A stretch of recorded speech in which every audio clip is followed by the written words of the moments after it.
The Orath Dominion had never failed. For over 10,000 years, their empire had expanded across the known galaxy, crushing all who stood in their way. They did not conquer, they cleansed. When the Orath deemed a species unworthy, their sentence was absolute extermination. The purges were not acts of war, but of necessity. The Dominion did not tolerate weakness, and for millennia, they had perfected the art of planetary genocide. The Chamber of Judgment was vast, cold, and timeless. Its walls shimmered with holographic depictions of past triumphs. Dozens of species reduced to extinction, their homeworlds turned to dust. At the center of the chamber stood the supreme tribunal, the ultimate arbiters of the Dominion's fate. A towering figure in gleaming black armor, High Arbiter Xolak, watched from the tribunal's highest seat. His 4 golden eyes studied the pulsing display before him, a rotating model of a blue-green planet, teeming with what the Dominion considered a problem. Humanity, he said, the word curling with disdain. At his command, the hologram expanded. The chamber filled with images of human history, wars, innovation, chaos, and survival. The humans were an anomaly.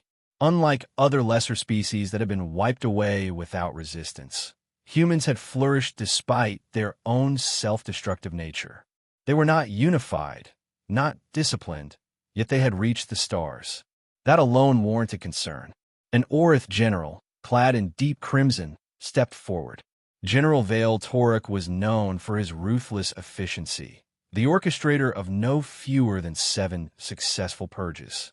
He had shattered the last remnants of the Zelvar coalition, annihilated the warlike Kreen, and reduced the once mighty victory to little more than dust drifting through a dead system. The humans pose no real threat, Torek said, his voice sharp with confidence. They are divided, weak primal. Their technology is crude. They rely on organic intelligence rather than true synthetics. Their ships are outdated. Their military structure is fractured. He gestured to a new projection, an analysis of human space, revealing fragile alliances, outdated fleets, and political instability. If we strike quickly, their defenses will crumble. They will be unable to mount a resistance. A murmur of approval swept through the chamber. The Orath had seen this pattern before. Lesser species clinging to primitive beliefs in diplomacy, free will, and independence. The Dominion had no such illusions. Strength was all that mattered. High Arbiter Xolak turned his gaze toward the silent figure standing at the edge of the tribunal. Strategist Valor Deck, he said, his voice carrying the weight of command. Your assessment. Deck stepped forward. Unlike the other Orath, his form was leaner, his deep blue armor adorned not with medals of conquest, but with the intricate engravings of one who studied war, not waged it. The humans have weaknesses, Deck admitted, but they also have something we have not encountered before. The chamber grew silent. Xolak's eyes narrowed. Explain. Deck expanded the hologram, zooming in on the history of Earth's conflicts. Every species we have exterminated before fought with strategy, order, and preparation. The humans do not. They thrive in chaos. They fight when they have already lost. They do not surrender when logic dictates they should. Torek scoffed. That only means they will die tired. Deck ignored him, continuing. During the Great War of their homeworld, their armies fought in trenches for years, even as entire cities burned. When their own kind committed genocide upon them, they resisted to the very last. When faced with enemies that vastly outnumbered them, they found ways to turn the tide, not through superior strength, but through sheer adaptability. He turned to face the tribunal. They do not fight like us. They survive. Xolak considered this in silence. It was true in a way. The humans had no central leadership, no empire to collapse. Their governments were transient, their alliances shifting. A fractured species should be easy to erase, but something about humanity unsettled him. They have never faced a force like ours, Xolak said at last. What is your recommendation, Deck? A long pause. Deck lowered his head. That we purge them swiftly, but with caution. Torek bared his fangs in amusement. Caution? Against these creatures? He turned back to the tribunal. With your blessing, my fleet will reduce their homeworld to nothing but ashes within a cycle. Their colonies will fall within another. They will be forgotten before their sun sets. Xolak weighed the options. If Toruk was correct, then humanity would be just another footnote in history, another species too weak to endure the Dominion's judgment. But something about Dek's warning lingered in his mind. Perhaps it was paranoia. Perhaps it was instinct. But in the end, it did not matter. The Dominion's will was absolute. Xolak raised a hand. The purge is authorized. The chamber reverberated with the sound of the Orath Dominion's decree. Across the fleet, hundreds of warships received their orders. The invasion was set. The extermination of humanity had begun. And the Orath, in their arrogance, believed it would be simple. The sky was on fire. Jared Cole had seen war before. Riots, skirmishes, proxy conflicts in the asteroid belts, but nothing like this. He stood on the rooftop of a crumbling government complex in New London, watching as the sky tore apart under the weight of the Orath assault. Massive Dominion warships hung in low orbit, blotting out the sun. Their hulls shimmered with iridescent blue, a terrifying contrast to the black smoke rising from Earth's burning cities. Their weapons rained down with impunity, sending streaks of white-hot plasma through the clouds, reducing buildings to slag, turning streets into craters. Earth had fallen in less than a week. Cole's calm piece crackled to life. We've lost the Americas. Last transmissions say Orath ground forces are mopping up in the ruins. Cole cursed. Asia. Shanghai's gone dark. Tokyo's underwater. Moscow's still fighting, but it won't hold. Europe. A pause. Then, we're the last ones left. Cole shut his eyes for a brief moment. He had been a soldier for 20 years, first in the Lunar Defense Corps, then as an independent contractor for the outer colonies. He had fought in enough battles to know when a war was lost. This isn't a war, he muttered. It's a culling. The Orath didn't conquer. They exterminated. In the streets below, the last remnants of human resistance fought and died. The enemy had deployed bipedal war machines, massive constructs of shifting metal, immune to small arms fire. The remaining militia, desperate and outgunned, fought from the ruins, sniping from broken buildings, setting crude traps in the wreckage. It wouldn't be enough. Cole checked his rifle. Still had a full charge, not that it mattered. A single Orath soldier in full armor could take a dozen hits before dropping. The Dominion's infantry moved like specters, their sleek weapons cutting through human ranks like knives through paper. He turned toward the stairwell. If the resistance was going to end, he wouldn't die sitting on a roof. Then his comm buzzed again. New orders. Last transports lifting off in 5 minutes. If you want off this rock, now's the time. Cole hesitated. His instinct told him to stay, to fight to the last breath, to take as many of these alien bastards with him as possible. But another voice, quieter, steadier, reminded him of something else. Humanity's survival wouldn't be decided here. The war wasn't over. Not yet. He turned and ran. The spaceport was a ruin. Once a sprawling hub of interstellar travel, the facility was now a battlefield. The tarmac was littered with burning wreckage, the skeletal remains of human ships that had tried, and failed, to escape. The Orath had cut down anything that attempted to breach the atmosphere. But one ship remained. It was an old freighter, barely holding together, its hull patched with scavenged plating. It was never meant to carry passengers, but desperate times made for desperate measures. Hundreds of civilians were already crammed inside, packed shoulder to shoulder. The boarding ramp was closing. Cole sprinted across the open tarmac, plasma, fire streaking past him. Orath soldiers had already breached the perimeter. He could hear the screams of those left behind, the ones who wouldn't make it. A voice shouted from the freighter's hatch. Move, move, move. Cole dove forward, landing hard on the metal ramp as the ship lurched upward. The hatch sealed shut behind him. The sound of muffled explosions echoed through the hull as the freighter powered its engines to full burn. Through a small viewport, Cole caught one last glimpse of Earth. Fires raged across the continents, entire cities reduced to rubble. He thought of the billions who hadn't made it off-world, the ones who had been too slow, too unlucky. Then the stars blurred as the ship jumped to FTL, and Earth was gone. They weren't the only ones who had escaped. Across the system, pockets of humanity had managed to flee. Not many, less than 5% of the population, by some estimates, but enough to matter.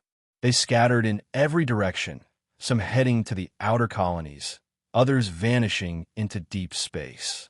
The Orath pursued them relentlessly, hunting down stragglers, wiping out settlements before they could take root. But humans were survivors. Some found refuge on barren moons, digging into ice caves and abandoned mining stations. Others fled to the far edges of the Orion Arm, beyond the reach of the Dominion's immediate patrols. A few, more desperate, made deals with black market traders, disappearing into the underbelly of the galaxy. And then there were those who refused to run. The first resistance cells formed within months of the invasion. At first, they were nothing more than scattered groups of soldiers and civilians, salvaging what little they could. But as time passed, they learned. They adapted. They became something new. 5 years after the fall, a Dominion warship entered what was once human space. It was a patrol vessel, one of many, its purpose simple: confirm the extermination was complete. The ship never returned. It was found years later, drifting in a silent orbit around a dead world. Its crew was gone. No signs of a struggle. No distress signals. Just a single message scrawled across the ship's command console in a language the Orath had thought erased. We are still here. The Orath had won, or so they believed. Their fleets patrolled what was once human space, ensuring no survivors could rise from the ashes. Their extermination protocols were efficient. No traces of civilization remained on Earth, Mars, or the colonies. They had learned from previous purges that failure to completely erase a species could lead to rebellion.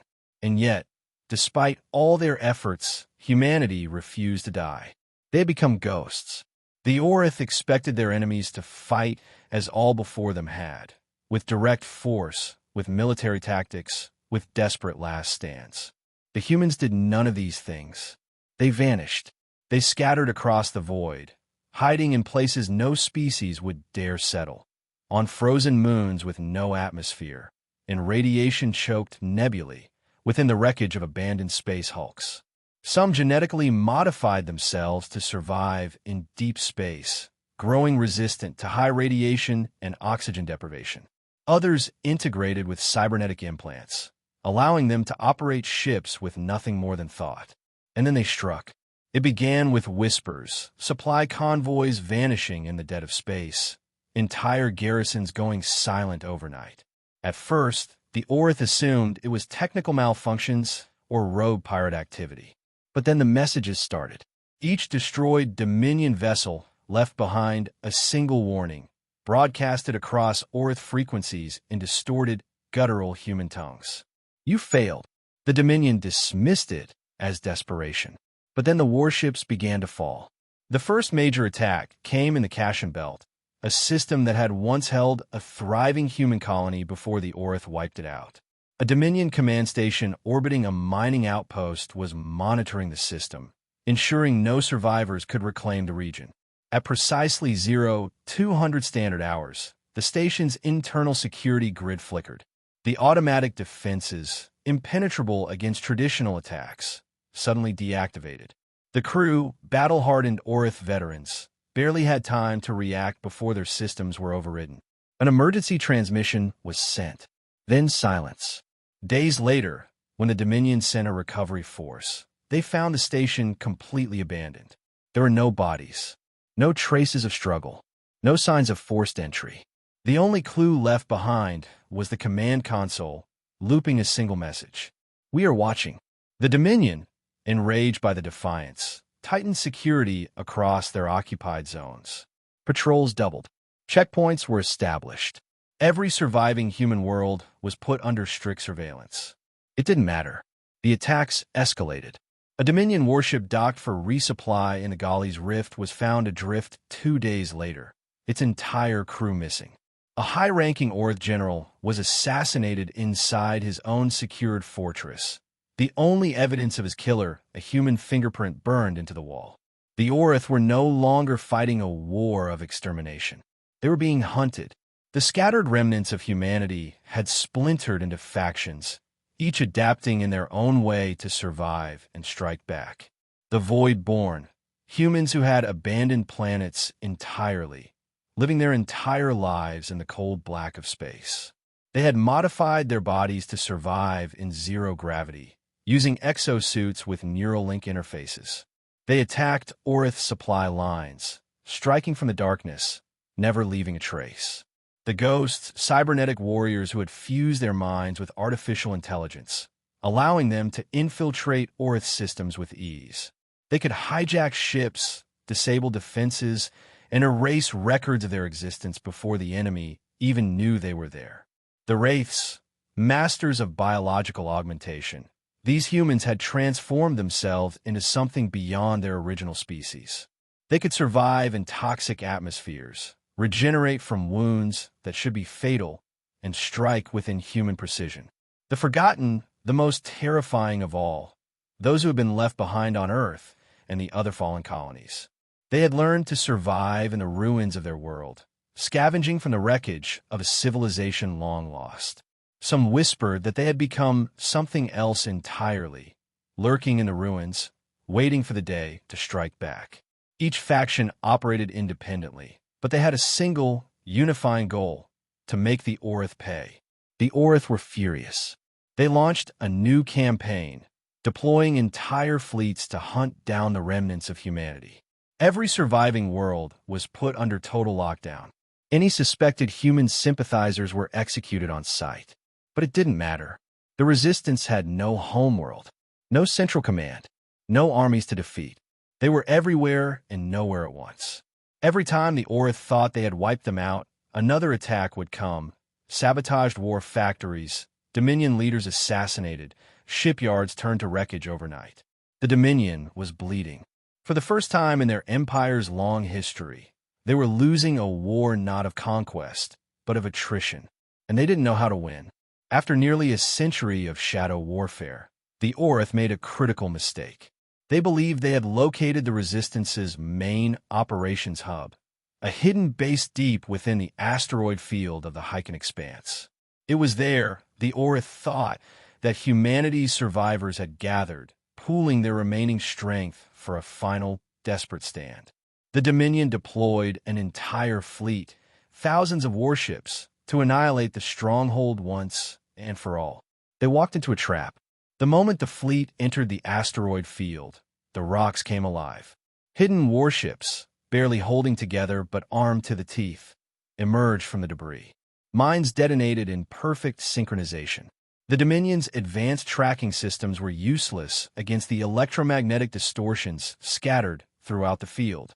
The battle lasted only a few hours, but when it ended, the Dominion had lost nearly half their fleet. It was the first true victory humanity had seen in a century, and it sent a message across the galaxy. The Orath were not invincible. For the first time in their long history, the Orath Dominion faced an enemy they could not defeat. Humanity had adapted. They had learned, and they would not stop. The Orath's leadership, once so confident in their supremacy, now faced a terrifying truth. Extermination was no longer an option. This was no longer a purge. It was a war they might not be able to win.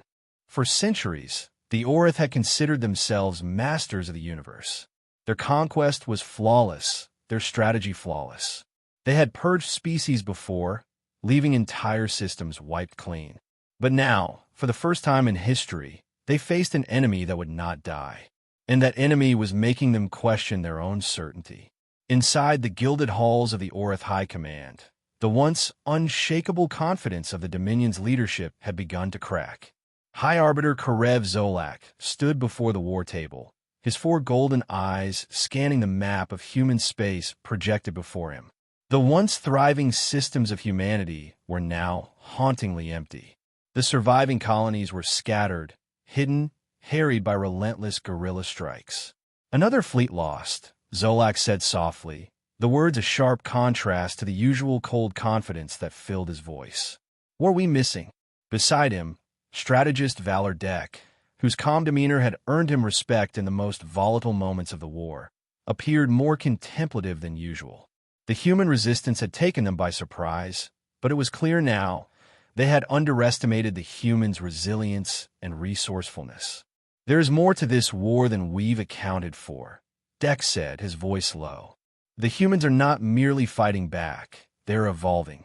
Xolak's golden eyes narrowed, but he said nothing. Dex's words were dangerous, a suggestion of incompetence in the highest levels of the Dominion. To admit that their campaign might fail would shatter the foundation of their empire. "We have the means to crush them," Torek said, stepping forward with a scornful sneer.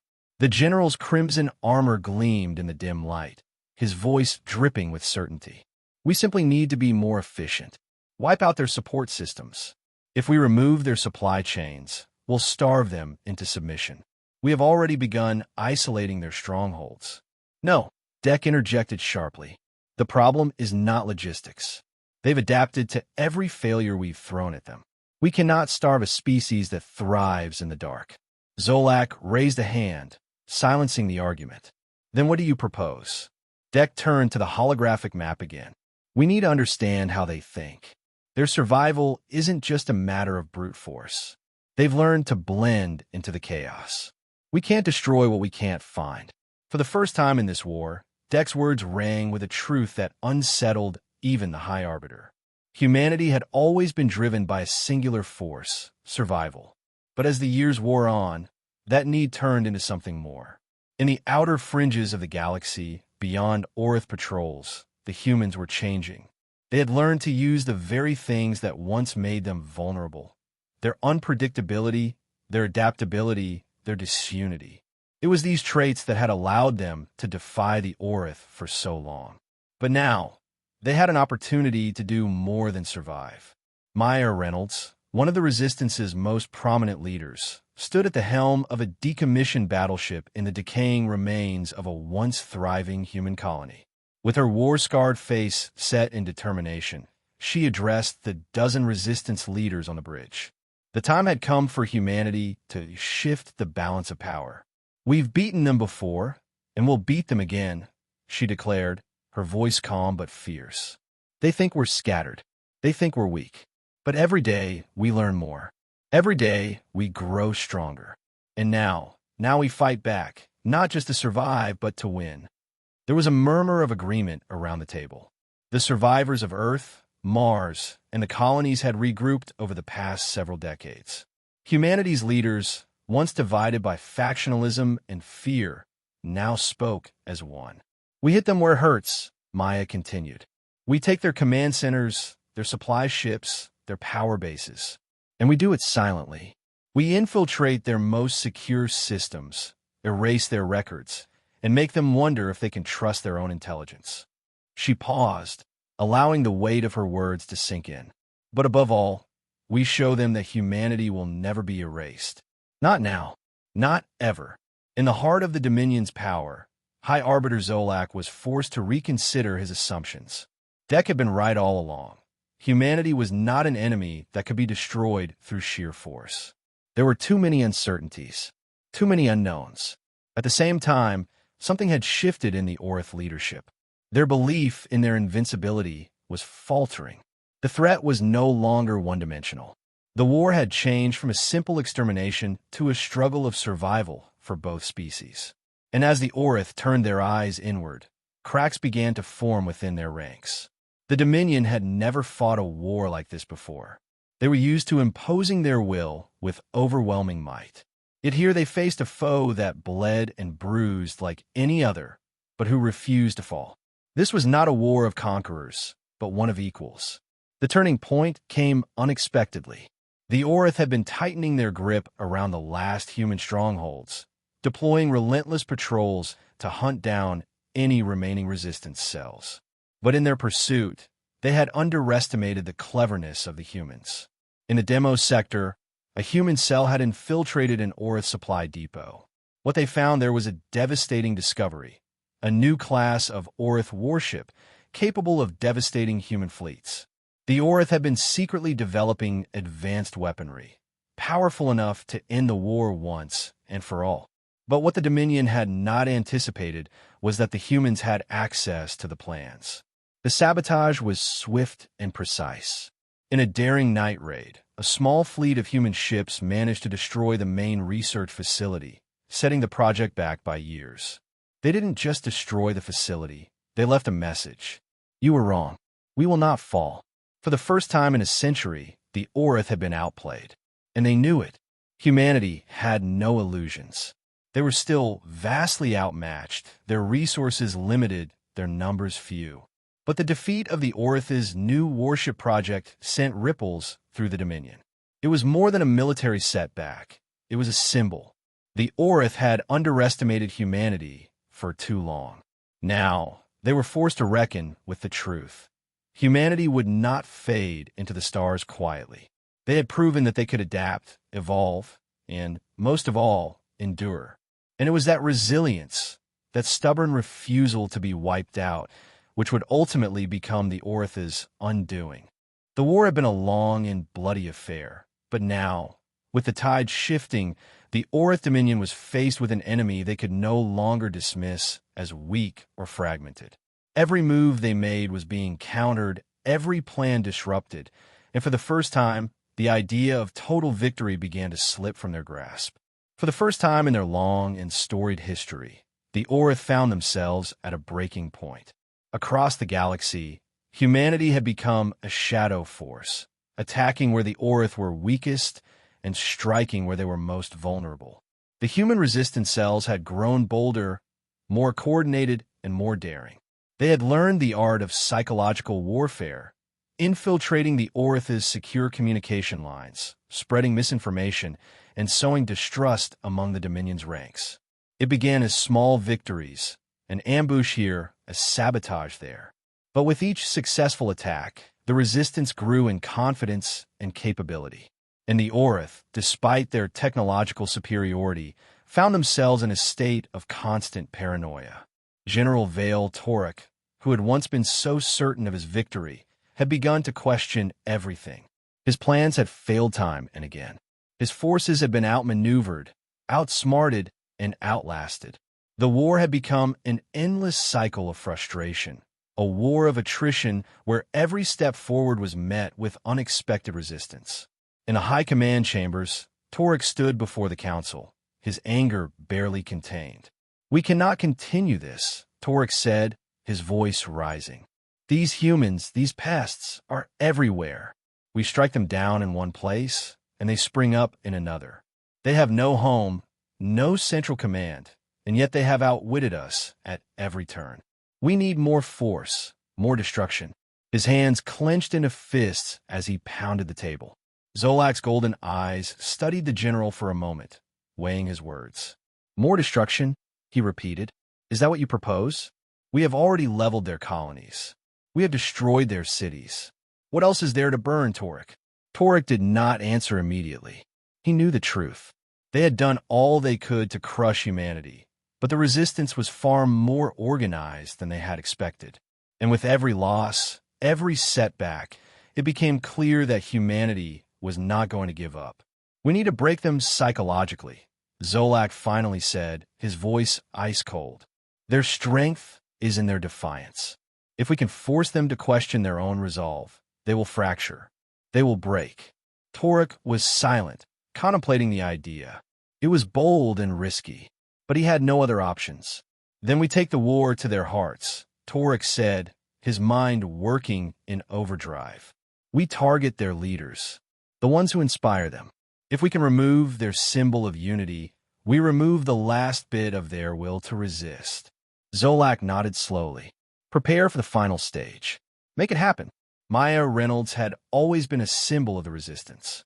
Her face was on every wanted poster, her name whispered in every underground cell. She was their general, their voice, their soul. But now, a new reality had set in. The Orath had begun to focus their efforts on eliminating her and the other key leaders of the resistance. It was no longer enough to fight back.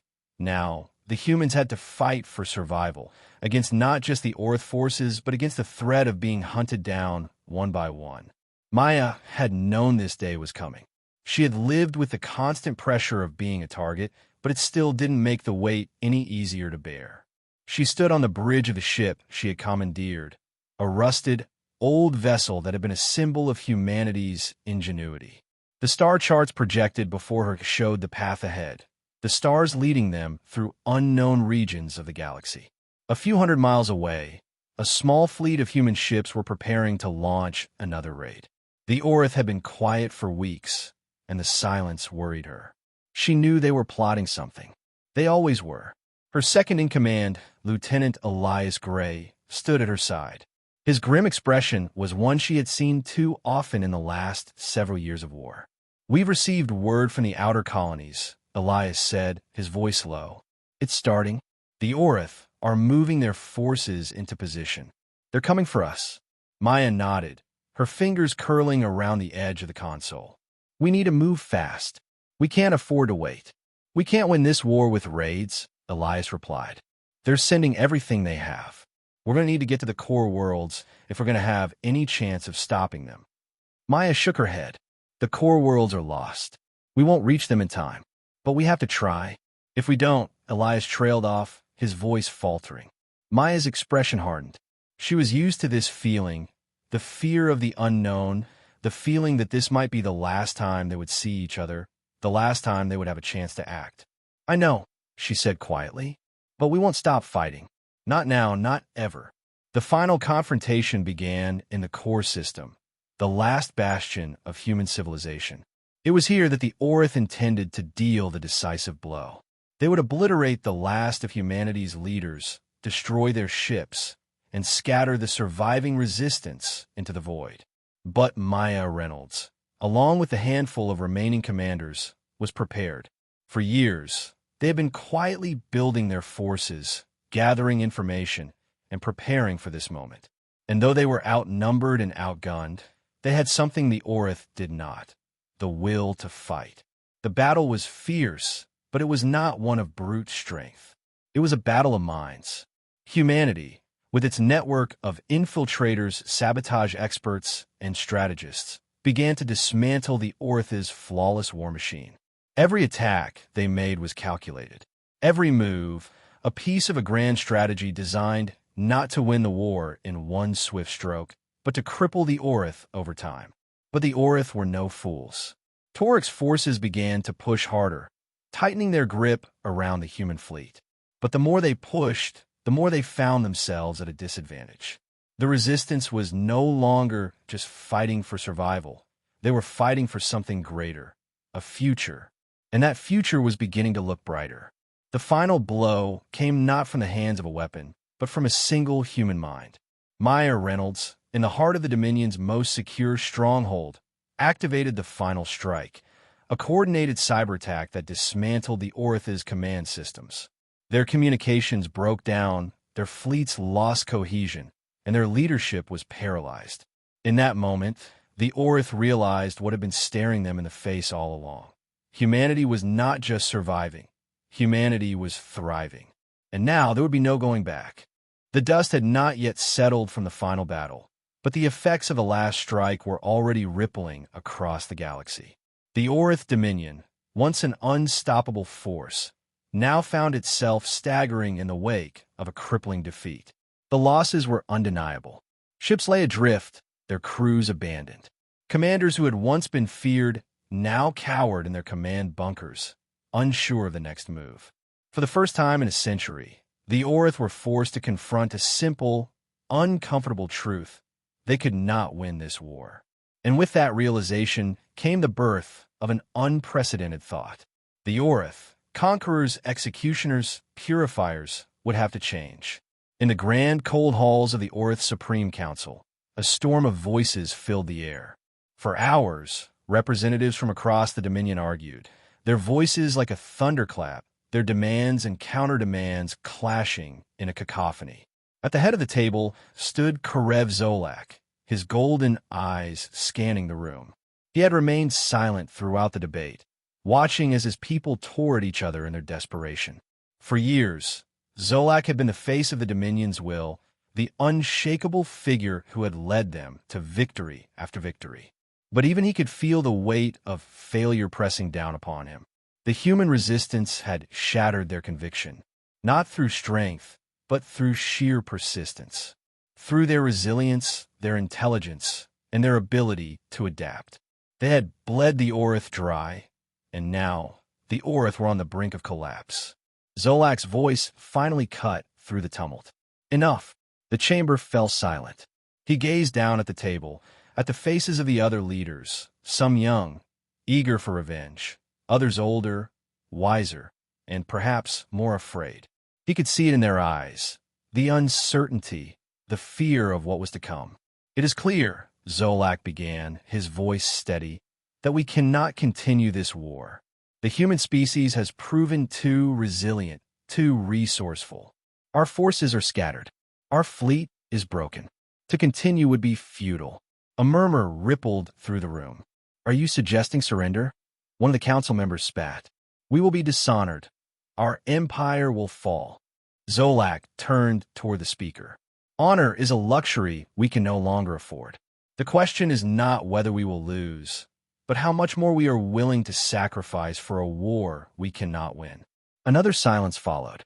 "Then what do you propose?" the council member asked, his voice laced with disbelief. Xolak took a deep breath. "I propose an offer, an unprecedented one.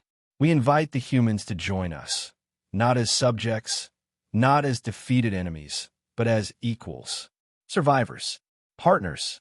The room erupted into chaos once more. The sound of dozens of Orath voices overlapping, each one rejecting the idea with venom and disdain. "Equality," one shouted. "They are beneath us. They have proven their strength," Xolak interrupted, his voice cutting through the noise. "They have earned the right to stand beside us." For the first time, Xolak stood tall and spoke of the future. The Orath had built their empire on conquest, on purity, on strength. But now, in the face of an enemy who had refused to die, the Dominion would have to learn to adapt, to survive, to change. The human fleet, now united in purpose, hovered in the quiet darkness of a neutral system. The warships were battered, their hulls dented and scarred from years of relentless fighting. Their crew members, the soldiers and fighters who had borne the brunt of the war, looked out at the stars with tired eyes. The price of survival had been steep, and many of them now wondered what lay ahead.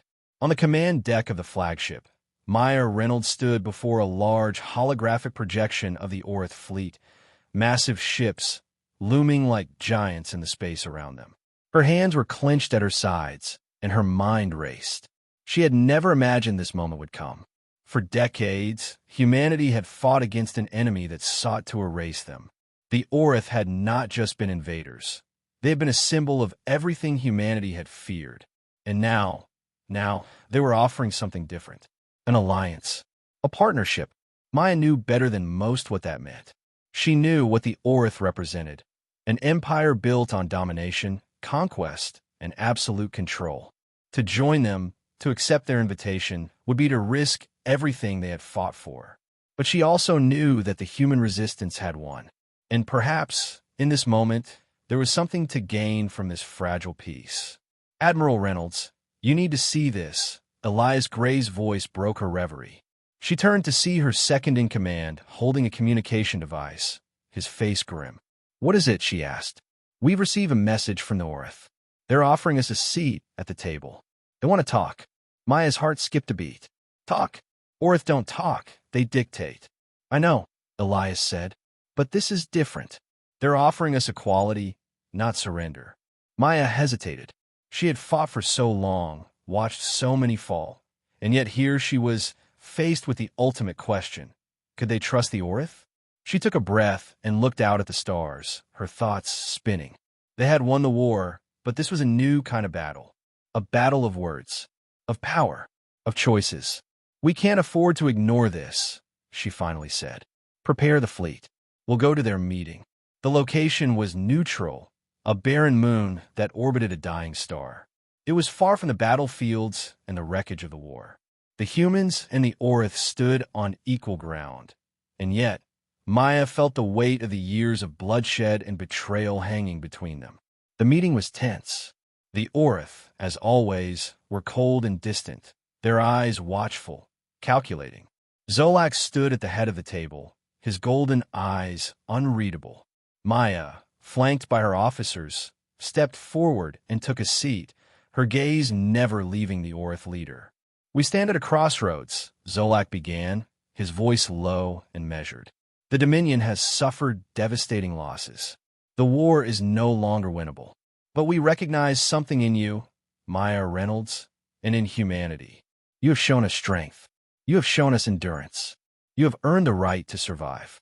Maya said nothing at first, allowing his words to sink in. She knew this was a test. They had never offered this to any species before. It was unprecedented. "Your people have fought with honor," Xolak continued. "And now, I offer you a place in our empire, not as subjugated beings, but as equals.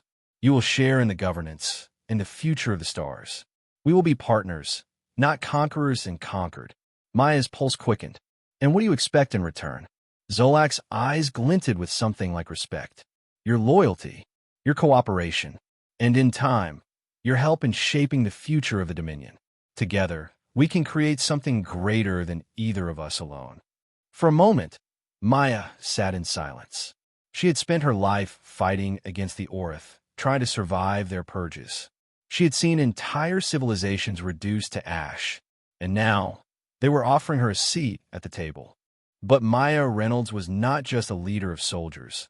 She was a symbol of humanity's survival, and she would not be swayed so easily. "Let me be clear," Maya said, her voice firm. "Humanity has fought for its future, not to be assimilated into another empire. If we join you, it will be on our terms. We will not be your puppets." Xolak's golden eyes narrowed, but he did not flinch. "You have our word, Maya Reynolds. This is a partnership, not domination." The words hung in the air, a fragile piece teetering on the edge of a knife. The future, it seemed, was no longer about war. It was about what came next. The tension in the room was palpable. Humanity had fought for its survival for centuries, resisting the Orath Dominion's oppressive purges, and now they stood at the precipice of something far more uncertain than any war they had fought. The offer made by High Arbiter Xolak was like nothing any of them could have imagined, an invitation to join the Orath Dominion, not as slaves, not as conquered enemies, but as equals, partners, survivors who had earned their place among the stars. But the weight of that proposition felt as heavy as any weapon the Orath had ever wielded. Maya Reynolds, the symbol of humanity's defiance, had fought against the Orath for so long that the idea of peace felt foreign to her. To accept an invitation into the Orath Dominion would mean the end of the war. It would mean peace, but at what cost? Would the Orath keep their word, or was this simply a trap designed to force humanity into submission once again? Maya stood silently, her gaze fixed on High Arbiter Xolak. Her officers were close by, each of them watching her with a mixture of curiosity and uncertainty. "What happens now?" she asked, her voice steady but filled with the weight of history. Xolak's golden eyes flickered as he took a step forward, his tone measured and calm. "Now we decide the future. The Orath Dominion can no longer stand alone. Our strength, our power, is diminishing with every failed campaign. We know the cost of this war, but we also know the cost of erasing a species like yours. We are not asking you to surrender, Maya Reynolds. We are asking you to join us. Together, we can shape the galaxy in ways neither of us could achieve alone." Maya's heart pounded. Her mind raced with the possibilities, each one more dangerous than the last. The Orath had been her enemy for her entire life. The idea of allying with them seemed impossible. Yet, they were not the same empire that had purged and annihilated without remorse. The Orath were fractured. They had lost. She glanced at Elias Gray, who stood by her side, his face drawn with the exhaustion of battle. His expression mirrored her thoughts, uncertainty, doubt. They had come so far. Could they really trust the Orath now? Would they become just another footnote in the Dominion's imperial history, their identity erased for the sake of some fragile peace? "We will not be your puppets," Maya said, her voice firm. "If we accept this alliance, it will be on our terms. Humanity will have a say in the future. We will not be swallowed whole by your empire." Xolak did not flinch at her words. Instead, he nodded slowly, his voice unchanged. Your terms are not only acceptable, they are necessary. Your species has proven that you are more than capable of standing alongside us. The leadership of the Dominion recognizes that. We are not asking you to become part of our empire. We are offering you the chance to help rebuild it, to reshape it into something that will not make the same mistakes again. Maya felt a strange mix of emotions: relief, anger, fear. This was not the victory she had imagined. In her dreams, humanity had driven the Orath out of their space. They had reclaimed their worlds, their sovereignty, their future. But now, here was a different path. One where survival meant compromise.